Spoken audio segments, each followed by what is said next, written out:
I think a lot of people are making a mistake that they jump on trends and try to maximize and spend most of their time on something that is working now.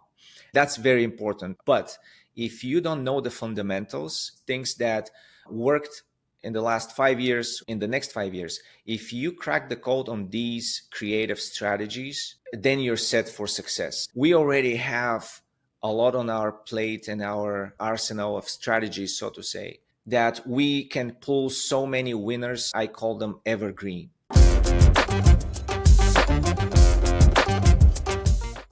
Hello and welcome to Marketing Speak. I'm your host, Stephan Spencer. It is my pleasure to have Manol Georgiev with us. Manol is a seasoned marketer with over 12 years in performance and creative advertising, specializing in meta platforms. As the founder and CEO of Captivate, he's steered the agency to manage over $500 million in ad spend for major e-commerce brands. His agency has been pivotal in scaling companies like Blue Apron, Spartan Race, Sunbasket, Lifeboost Coffee, and Hooked on Phonics.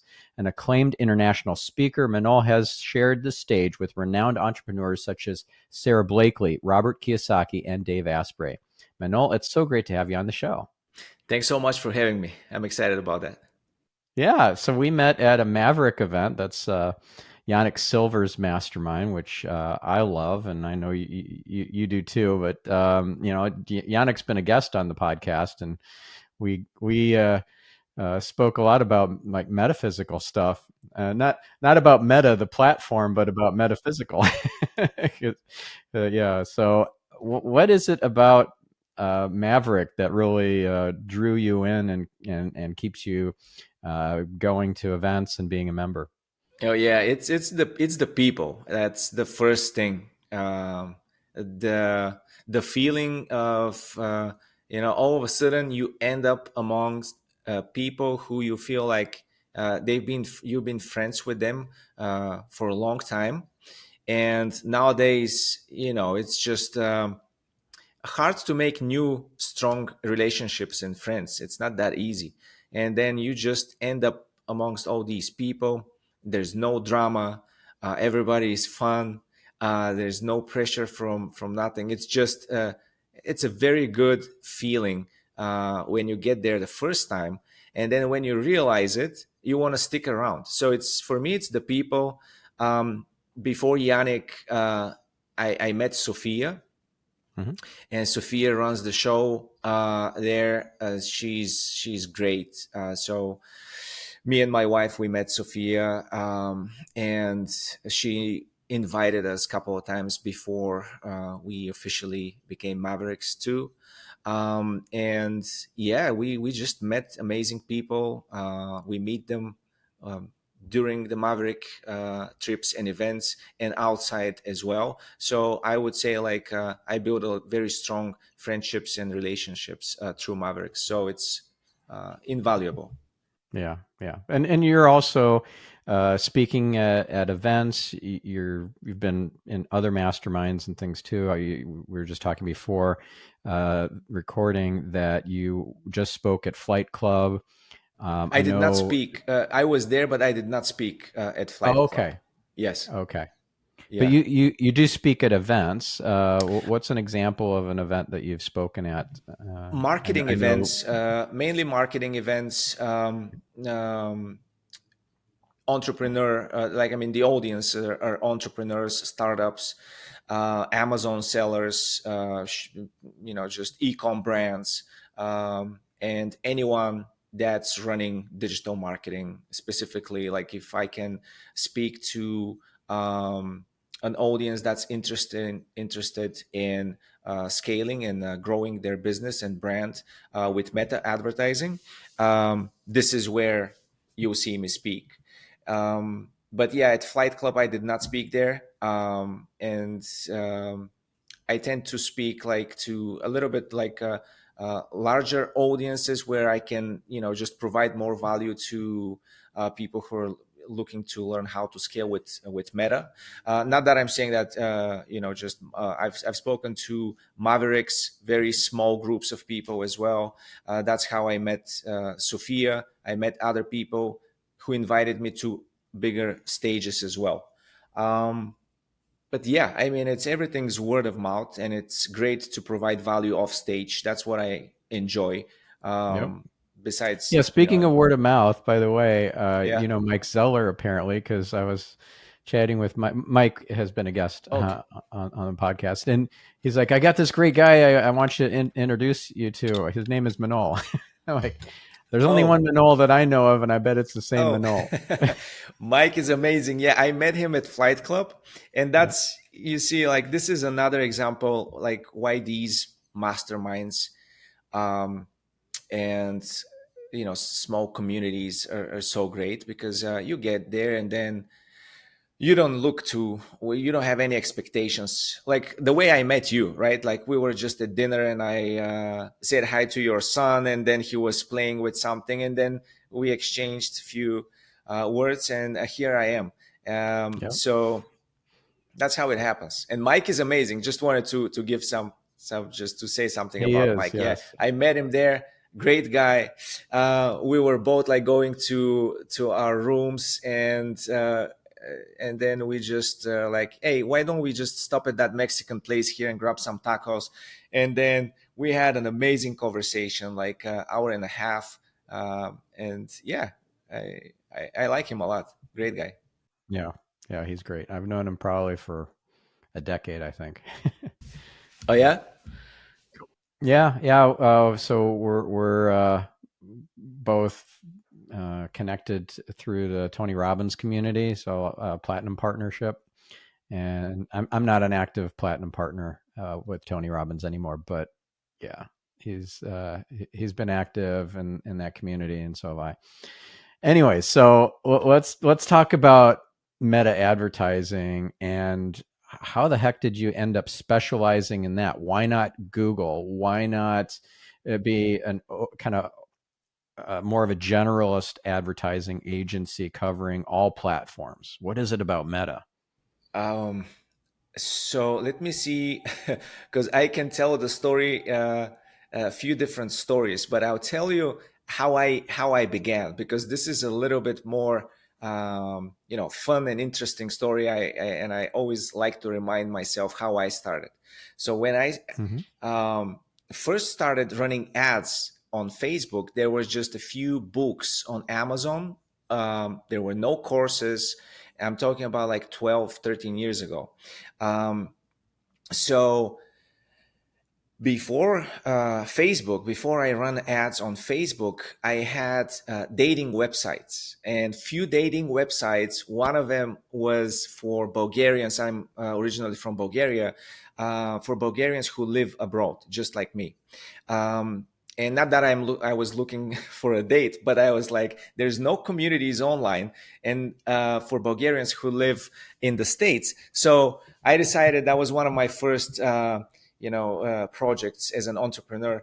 Created a dating website for Bulgarians who live abroad, and I was running only Google ads and SEO at that time.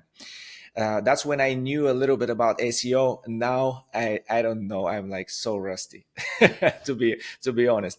But then I don't remember what year was it. Google made some changes. Our traffic dropped, and you probably know that very specifically when it happened. And then I had to make a decision. Should I keep pushing and try to make Google and organic traffic work, or just learn something new? So that's when I learned Facebook ads.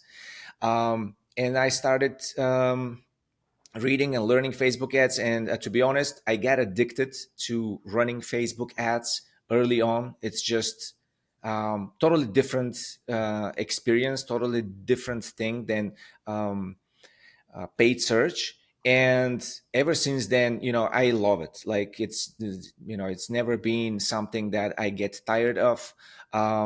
And uh, soon after I started learning ads, I started providing it as a service, not only for my websites, but then I started providing it as a service. And at that time, I read a book from a guy named Chad Moretta. He created a mobile app while he was in the hospital. He was hospitalized. From his hospital bed, he created a mobile app, and he made $800,000 with that app. And I was like, wow, how did this guy do that? So I read his book, I followed his steps, and I launched my first app in the App Store. And my app got 500,000 downloads. But one thing that I forgot to do is to put ads within the app. So the app was getting downloads, but I was not making a single dollar out of it because I forgot to put ads. I was such a rush to do it. Long story short, then I created more apps, and then I started using my Facebook ad skills to run traffic from Facebook to acquire users for the mobile apps.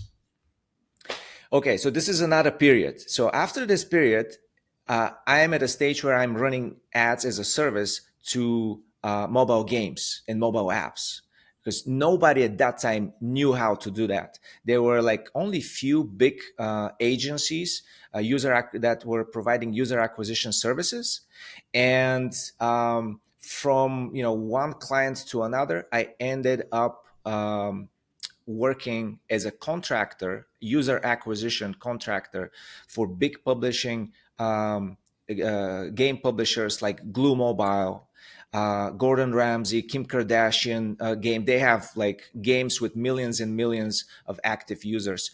And that's how I learned Facebook at a very big level in terms of ad spend. I was running all of a sudden, just $1,000 a day in spend to, all of a sudden millions in ad spend a month. And that's where, I literally learned a whole new level of, how businesses scaled with Facebook advertising, with Facebook marketing. So who put up all that money? What was the client that said, "All right, I'm willing to bet big on Meta or Facebook and on you, Manol"? Yeah, I told you I was as a contractor through different agencies in the beginning, and they've had these relationships with the clients. Got it. But the actual user acquisition and skill behind it was coming from people like me, right? So what I learned, because I'm kind of like, I've never worked corporate. I'm not coming from a corporate background. I'm kind of like a street smart guy who made his way there, and he learned the big game instead of working for a corporation. But working with these big clients, you learn how to and what they're interested in, right? Like they're not like they're operating on a totally different level. If you talk to the CEOs of companies like Sunbasket, Blue Apron, then that's my third, fourth phase where I transitioned into e-commerce and started focusing on e-commerce instead of mobile apps, because there's so many more levers there to pull as a marketer. With mobile apps right now, it's just creatives, and Meta or Facebook automated and simplified everything else. You just put budget behind it, put spend behind it, and all you need to change is the creative. So being like a user acquisition manager or a media buyer for mobile apps now, you can pull. You're less valuable. Where with ecom, there's landing pages, offers, seasonality, Shopify stores, many other aspects beyond just the media buying. Media buying is one part of it, but creative strategy, how to scale, so many more levers to pull there. So that's why we transitioned into ecom, and I've had the agency Captivate for 7, 8 years already. And we've managed millions and millions for direct to consumer brands like the ones I mentioned, like Sunbasket, different industries as well, even subscription like Hooked on Phonics, another client of ours, obstacle course racing like Spartan Race. But we managed, besides just the registration for their events, they have like 4,000 SKUs in their merch shop. So also their e-commerce side of the business as well. And yeah, in the food and beverage industry, I think majority of our portfolio of clients is in the food and bev. Wow. Congratulations on your success. That's awesome. Thank you. Yeah, I just wanted to start way back when I was just refreshing the screen every 15 minutes to see how many more clicks I was getting on my ads when I was spending $20 a day, uh, to where we at now. So it's a long journey, but it Humble continues to be fun. beginnings, yes.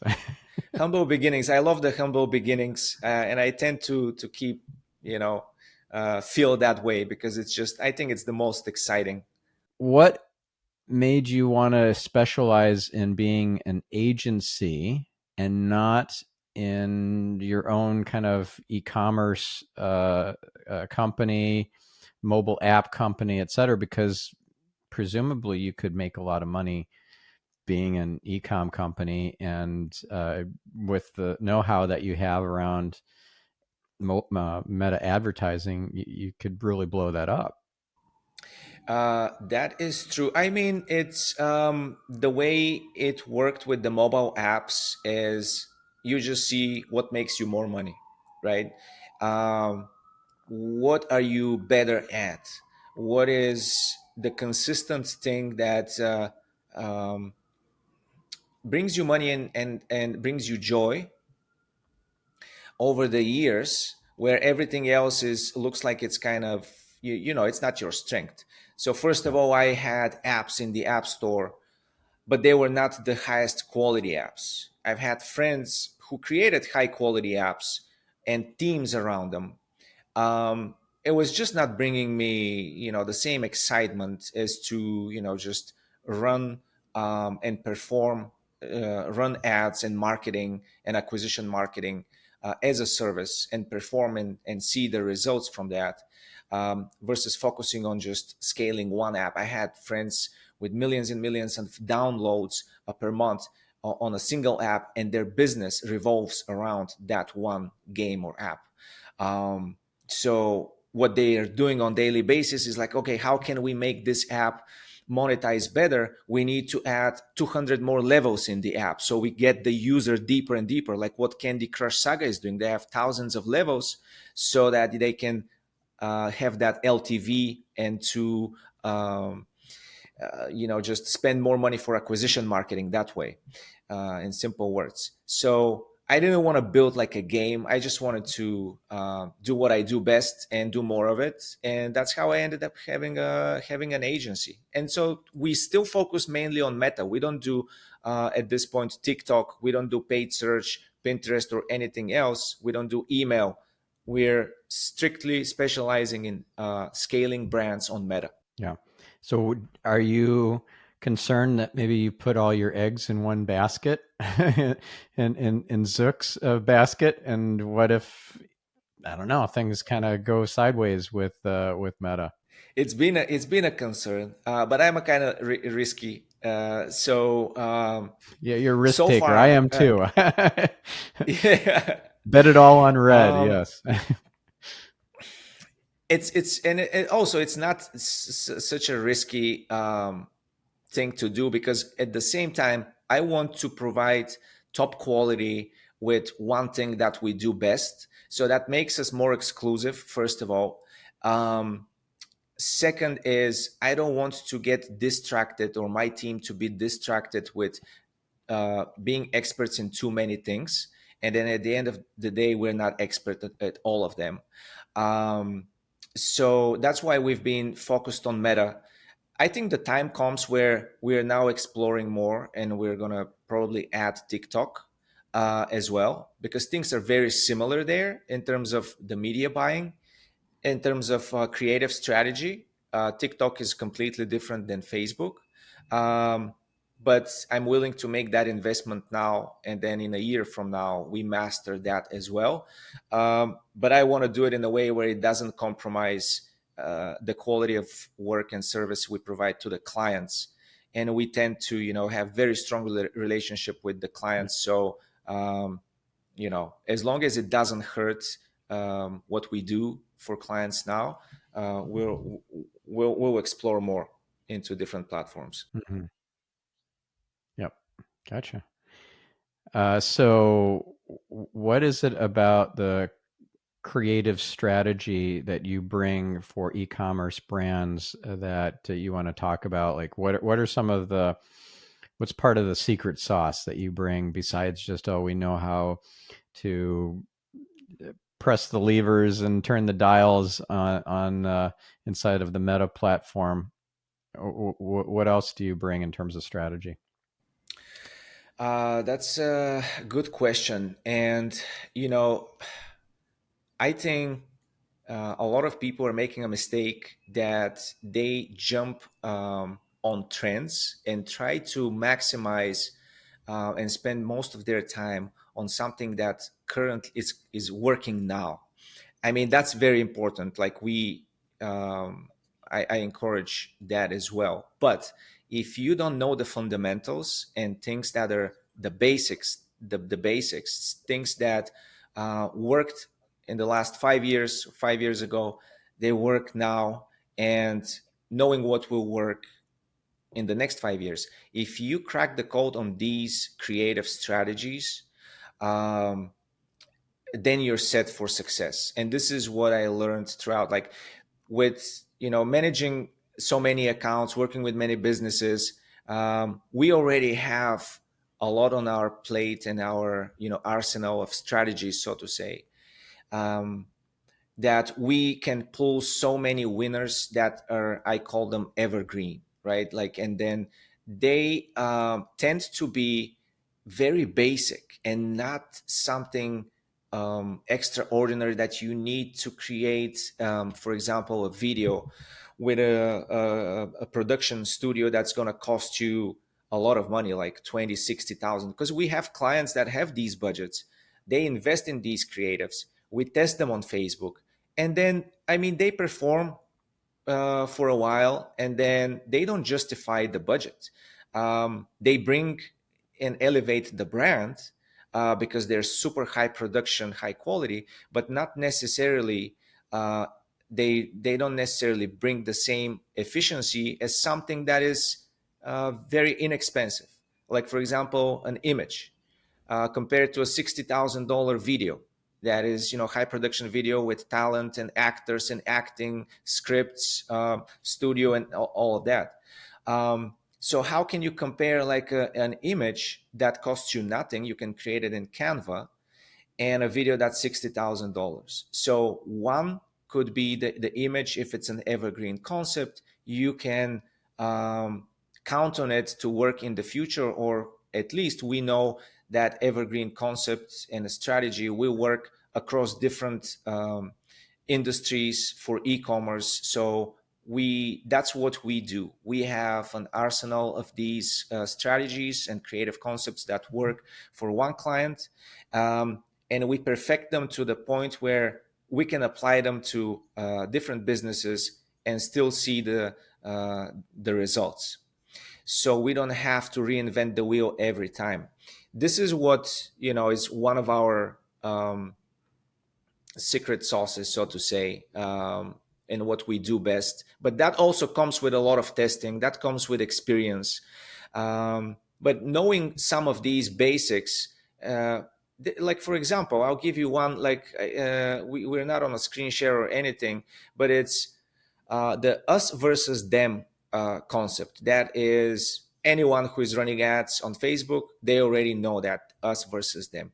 I see it all over the place. Every single business, every single brand is running the us versus them, especially for e-commerce, because they want to compare their products to everybody else and talk about how they're better, right? What are the differentiators? The thing is, that same concept, we have a way to make it like 10 times more efficient than anyone, like than the competitors. And there's strategy behind that. So the secret is taking something that is the us versus them. Basically, it's a before and after. And before and after exists since, I mean, day one of marketing in the world, the before and afters, right? So this is like an ancient concept, and then so it's evergreen. So it worked all these years. It's going to work in like until we're alive. And we take it, but we master the game so that we know how to make this concept work the best way for that platform that we work on, Facebook.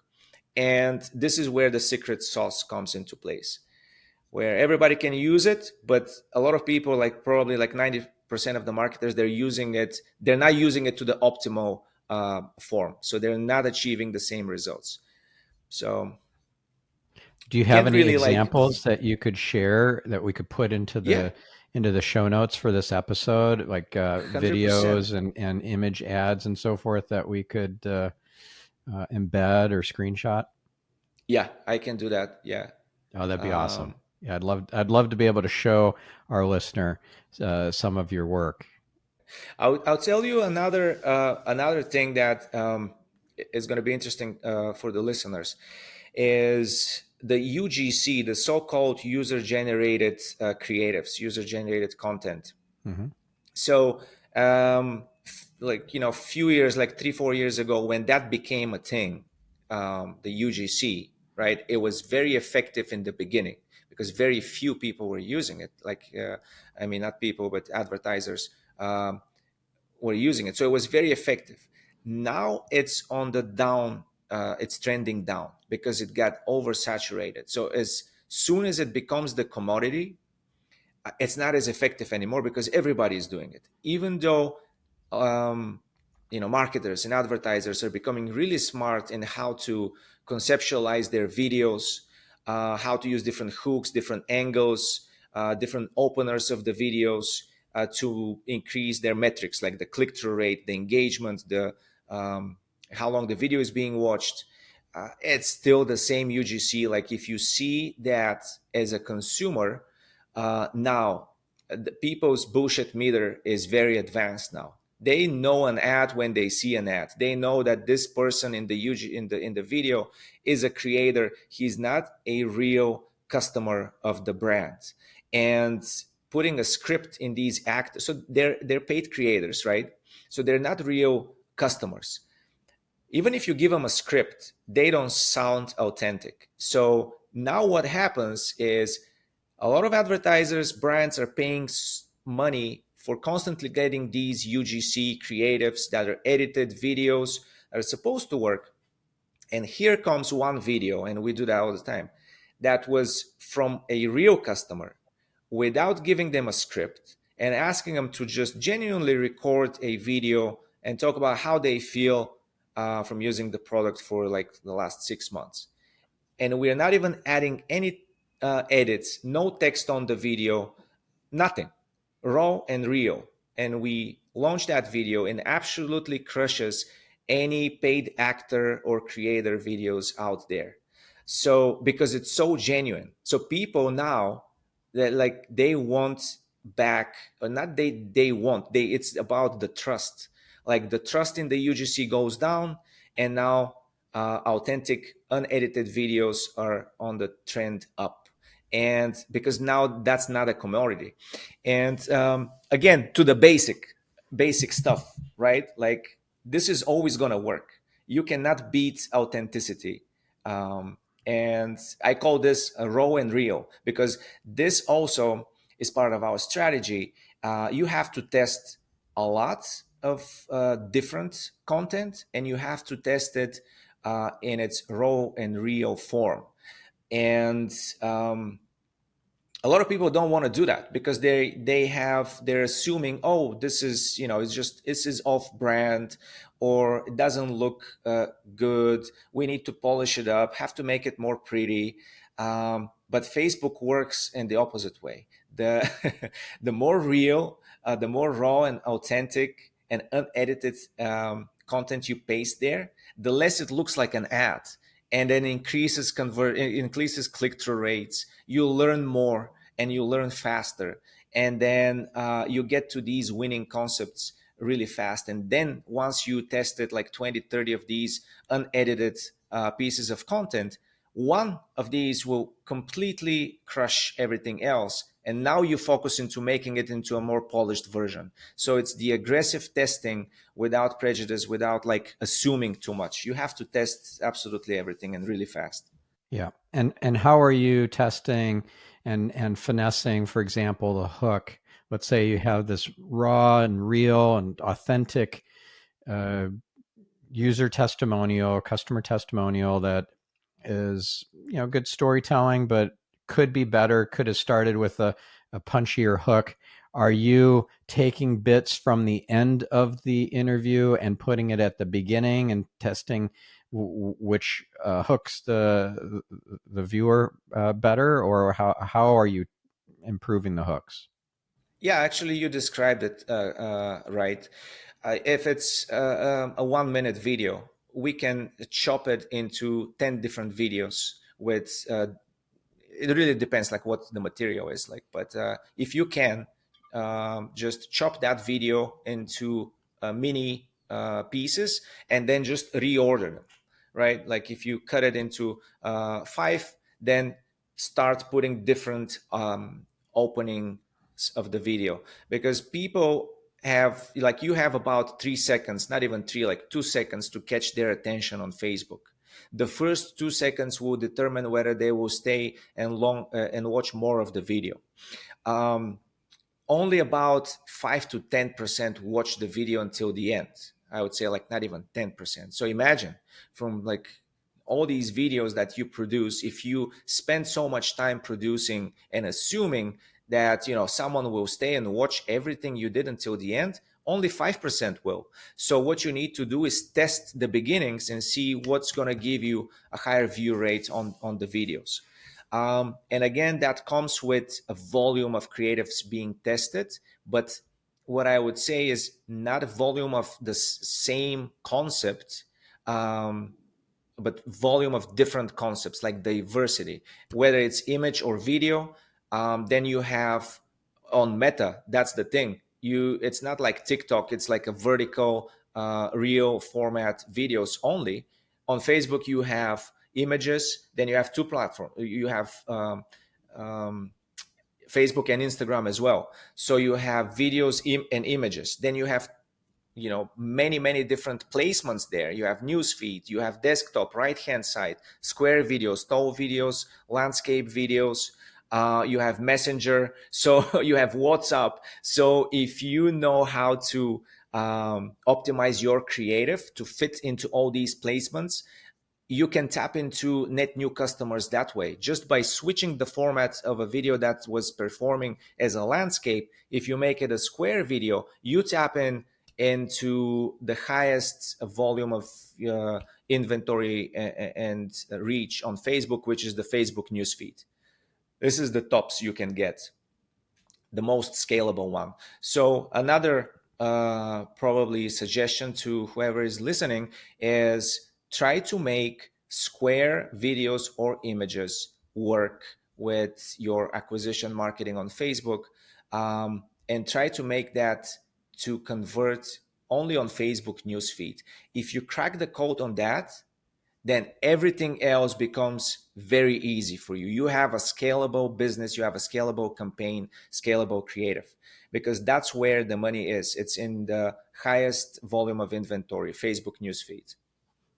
Gotcha. So you would be recommending focus on Facebook first rather than Instagram, and that actually might run counterintuitive to our listener who's thinking, well, I don't spend time on Facebook anymore. I'm always on Instagram. Why wouldn't I focus almost exclusively on Instagram? That would depend on where their customers are, not where the listeners are, but where their customers spend more time. So I'll give you two examples. So if it's a skincare brand or beauty brand that targets more the younger demographic, 18 to 35, your platform would be Instagram. So you want to focus more on making reels, Instagram stories, and those ads work.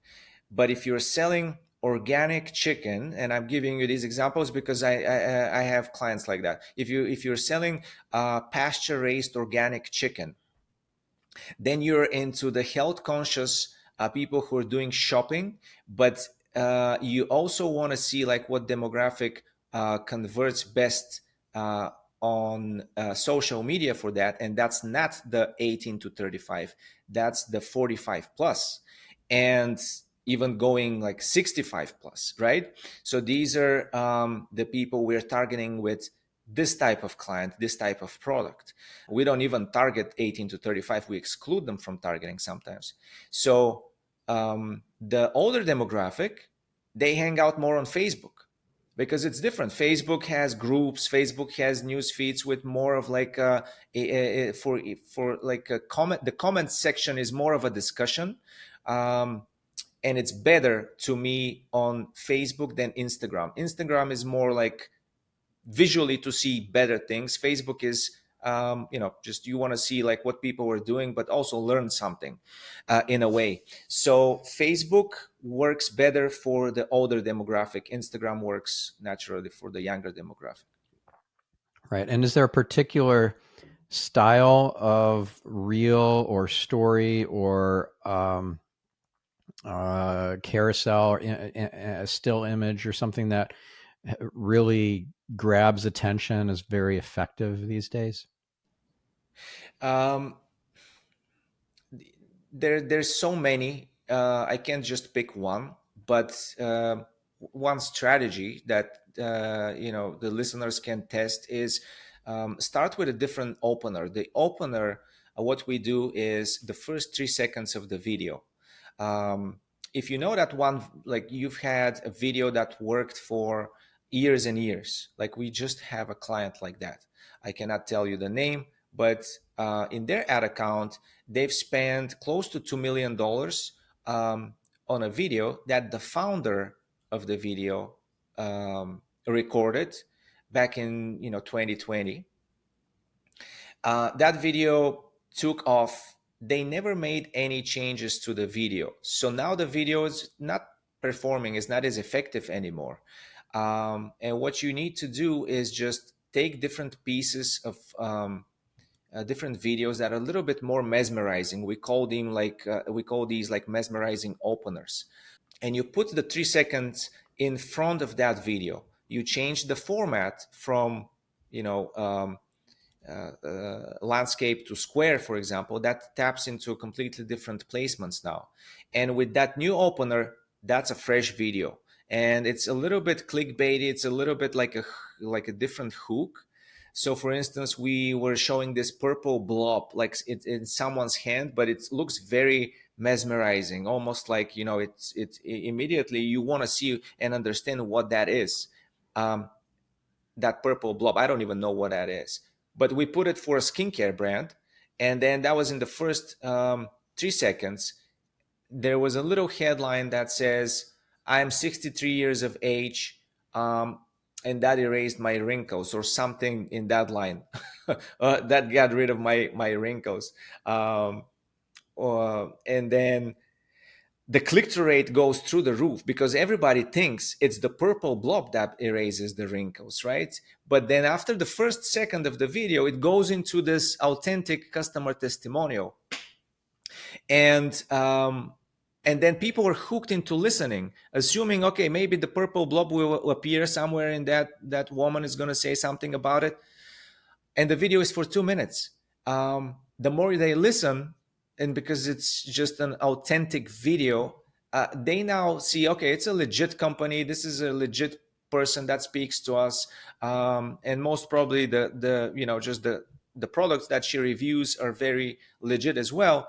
That increases the conversion rate a lot. That blob in the beginning increased the click-through rate. So this is how we revive old videos that are from a couple of years ago, and now they fatigued, and we just revive them. So that's another strategy they can do for reels. It doesn't matter whether it's reels or stories. We care about concepts. Yeah, I'd love to include in the show notes for this episode an example of that kind of a mesmerizing opener. I will send that as well. Okay, awesome, awesome. So, what's typical for ROAS, like return on ad spend? What are you seeing these days in e-com and in other verticals? There's no like a number I can tell you like what each there's no average for ROAS, but it revolves around 2x ROAS. what the actual number is would depend on many things like COGS, margins, AOV, and all that stuff.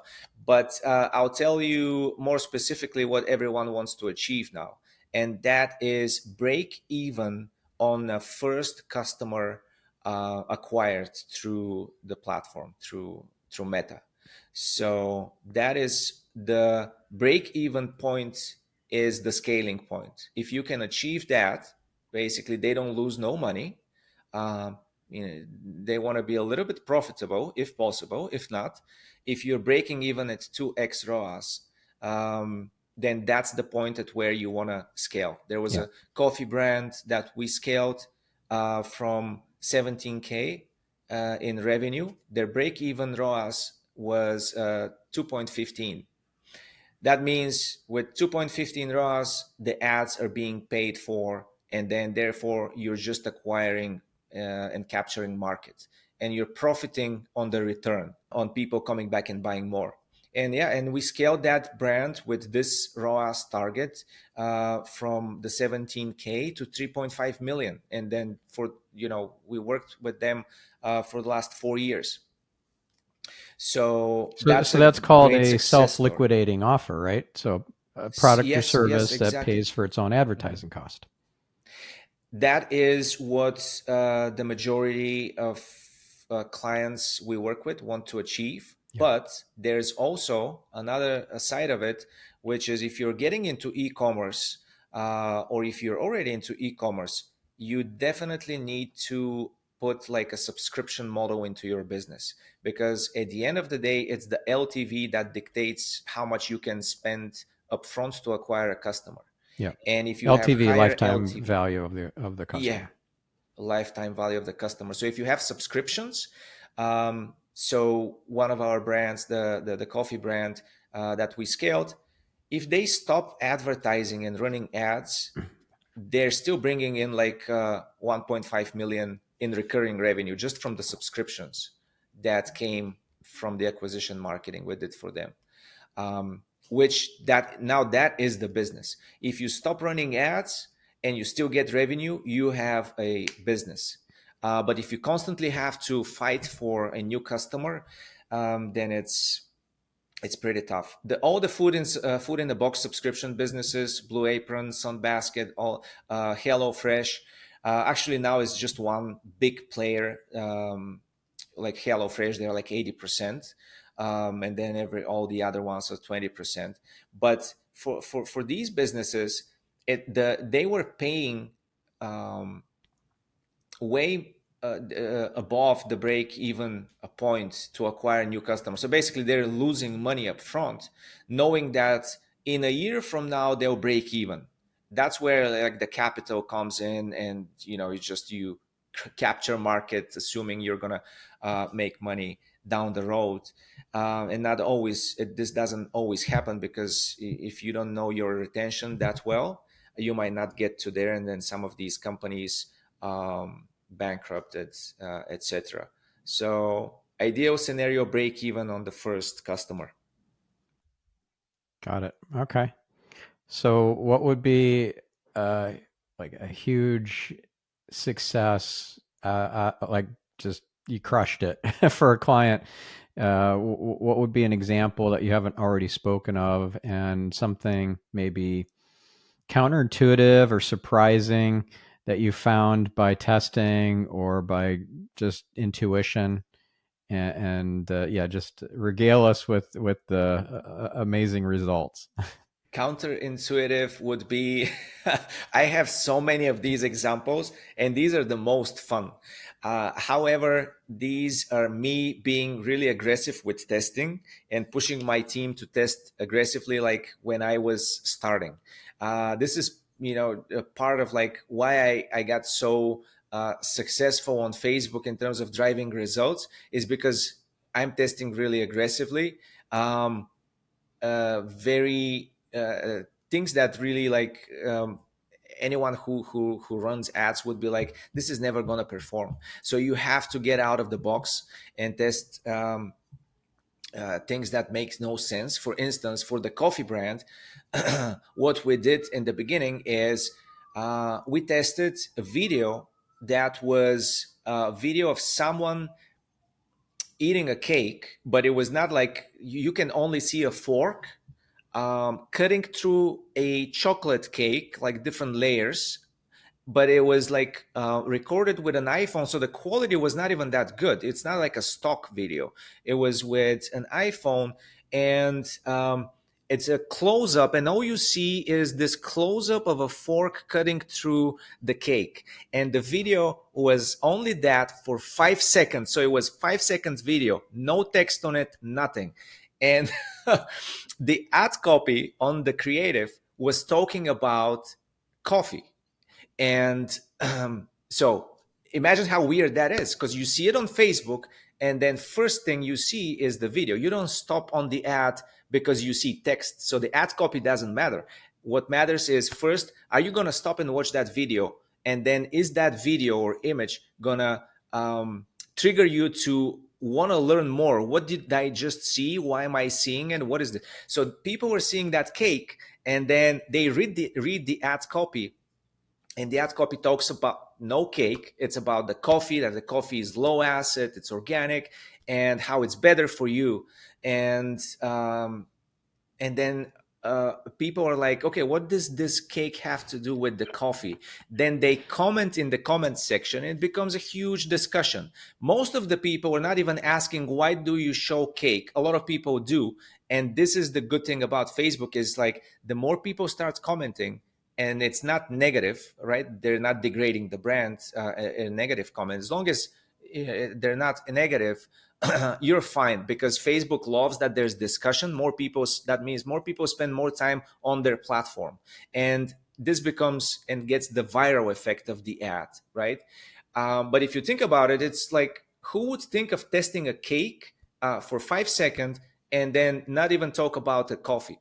But what I knew at this time when we wanted to test that is, people who like to eat cakes, and that cake, I would drink it, I would eat that cake with a coffee. So it's not that far, like you're not targeting completely different audience. It's pretty much the same people who would drink that the coffee would engage with that video as well. As long as you achieve that, and you get more efficient with the ad. So just to tell you the results, the click-through rate was 2-3x on that video than what we ever saw in the account prior to that. And then we were the CPC, the cost per click, dropped significantly.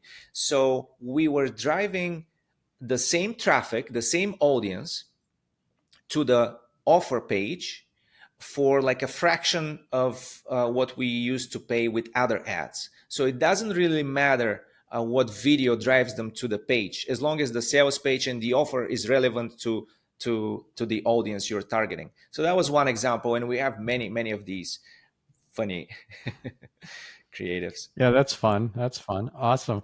Well, I'm curious if you've done any unboxing videos, because when you're talking about somebody kind of experiencing the cake by watching getting cut, that reminds me that that's a whole thing, this whole unboxing of, wow, look at the brand new iPhone or whatever getting opened up, and all the packaging and everything. I don't know. There's something that's a dopamine hit in the brain that people are experiencing vicariously through the person on video. Have you tried unboxing videos too? Yeah, we do unboxing videos. As they're a must, like they're part of the strategy. You always want to have an unboxing video if the conditions allow it. Like not all brands can do an unboxing, or they don't have like a good unboxing experience, so you can't show it. But most of the brands, they do, and then unboxing videos work. People, yeah, there's something about unboxing that people just want to see unboxing, similar to why people watch other people play games on YouTube, right? Like you want to see someone else unboxing it. Yeah, unboxing work. You just have to try and test totally different angles, and until you hit something like the cake video, which is what nobody else would have tried, or at least like not like everyone that now is using the UGC concepts, right? That is commodity. You test something like this, didn't cost you anything, and all of a sudden you're beating everybody else. You're outspending them. So That's always really have to cool. be I, open I, I like for yeah, the outside the box or yeah, outside the unboxing approach that you outside come it. up with. Can I show you something I have? Maybe that's interesting for the listeners. Yeah. There's this book that really I really recommend. I don't read that much, but this book I constantly reread it. It's called Tinker Toys. You see it? Yes, I see it. So Tinker Thinker Toys. Toys. Okay. Yeah. And then, so Tinker Toys is a book where it opens up your creativity and gives you principles and strategies on how to think out of the box. And you can apply these principles um, for different ideas you have, business, life, it doesn't matter. It just makes you think differently. And once you start applying these principles, it's really like a principle, you follow them. You can, if you're stuck with an idea or something doesn't work, it just makes you think from a totally different angle, different lens, and then you come up with so many ideas that you want to test. uh, it always helps me. It helps me a lot with the creative part of just running ads as well. um, that we come up with these, like, look at that. um, Look at that example I gave you with the cake, right? A lot of people might pass through it and not notice it. Like, why did I think like this might work? So this is in the book. It will teach you and it will guide you on how to notice things that you might pass by them, and how to learn to use them in life. So this was just an example, one example. But if you start, like, for example, a new business, and you want to differentiate yourself, that's the book. So now we're starting a beverage brand, and my wife is starting a beverage brand, and I'm getting so many ideas on how to differentiate in a market that's already pretty saturated but huge market, by coming up with new products, for example. Hmm. So I highly recommend it. That's awesome. Thank you for the book recommendation. And I'll make a book recommendation too. I actually got from a previous guest. I think it might have been Debbie Millman.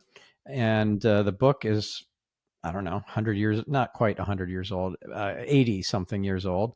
It's by James Webb Young, and it's called A Technique for Producing Ideas. It's a very short book. It's like 50 pages. And James Webb Young, very, very successful advertising guy back in the day. And some of the advertising legends of 100 years ago, they read his book and they applied it.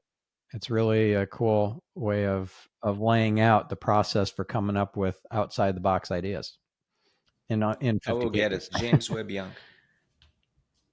Thank you. Yeah, I appreciate that. I haven't heard about it, Yeah. but I'll get that now. Yeah. Awesome. So I know we're out of time. If you wanted to share one last I don't know, call to action or wisdom nugget for our listener, what would it be?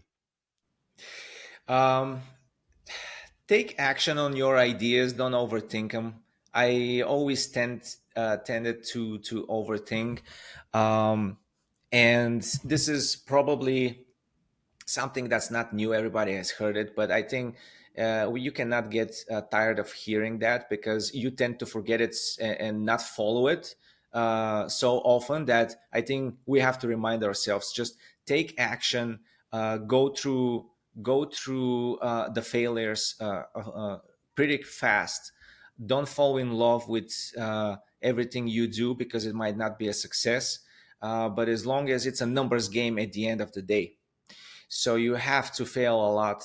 It's something that I've heard a lot, read in books. Brian Tracy, Tony Robbins, everybody's repeating it, and then you're back in the same trap where you're caught into, like, falling in love with your idea and you can't move. So action is the antidote of that. Do it, and don't be afraid for like running ads on Meta, Facebook, Instagram.